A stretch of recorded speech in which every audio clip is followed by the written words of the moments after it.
ለመቀበል ዝግጁ ስለሆንኩ ብዙም ችግር የለም። ግን ሄሄ በጣም ብዙ ሄሄ አሁን እኮ ማለት ነው አንተ እኔ እንጃ ምንም ብሎ ቢያስተባብል እኔ ላምነው አልችልም። ለምን ብትሉ አሁንም የሆነ ቲክቶክ ላይ የሚሄድ ቪዲዮ አለ አሳያችኋለሁ ካላያችሁት ምናምን እና ሰዎች ይህንን የአልፋቤት ከባድ ነው። አሳይለም ለመሞከር እንትን ያደርጉ ነበር እና በዛ መሀል ያገኘሁት አንድ ጓደኛዬ አንዱ ሀገር ሄዶ ይሄን ነገር እየሞከረ እንደነበር ይነግረኛል። እና እኔ በቃ በጣም እዚህ ጓደኞቼ አብረው ኮሌጅ የተማሩ ጓደኞቼ ብዙ ስለዚህ ነገር ያውቃሉ። እኔ ምን ያክል ፌል እያደረኩ እንደነበረ፣ ምን ያክል አድ እንደነበረብኝ፣ ምን ያክል ኮርሶችን በጣም ወደኋላ ላግ አድርጌ እንደነበረ መግረፍ ነው ያውቃሉ። እና በዚህ እነዛን መግረፍ ኮርሶች ድጋሚ ተምሬ ምናምን የተሻለ ለመድረስ የሆነ ትንሽ ሾርትከት ነገር ፈለግኩኝ እና ለምን ውጭ አልሄድ ምናምን የሚለው ነገር መጣልኝ እና እዛ ለመቅረት ግን ችኛውን የአሳይለም መንገድ እንዴት ሀሳቤ ላይ መጣ የሚለውን ነገር ላወራላችሁ።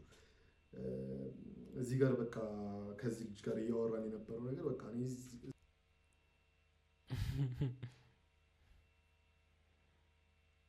አንብቡ። እዛ እኮ በመጣ በጣም ብዙ ነገሮችን ማድረግ ችል ነበር ምናምን ምናምን ስለው እንዴ እዚህ መድረስ ነው እንጂ ወንስ በቃ አሳይለም ማግኘት እኮ በጣም ቀላል ምናምን እንዴ ማለት እንዴት ምናምን ስለው ይሄው የአልፋቤት አሳይለም እኮ በጣም ፋስት ነው፣ ምንም ችግር የለውም። አንተ የአልፋቤት አንዱ ነኝ ብለህ መንገር ብቻ ነው የሚጠበቅብህ። ከዛ እንዴት እየዋሻው እንደሆነ አያውቁም፣ መዋሸቴን እንዴት ቼክ አያደርጉም ምናምን ስለው የተወሰኑ ስክሪንሾቶችን፣ ቮይስ ሜሴጆችን፣ ንግግሮች ምናምን ሰብስብ፣ ከዛ በኋላ ሁሉ ነገር ቀላል ነው የሚሆንልክ ብሎ ያስረዳኛል። እና እሱም በቃ ፔፐሩን ቶሎ ሊያገኝ እንደሆነ ምናምን ይነግረኛል። ከዛ ኦኬ አልኩኝ።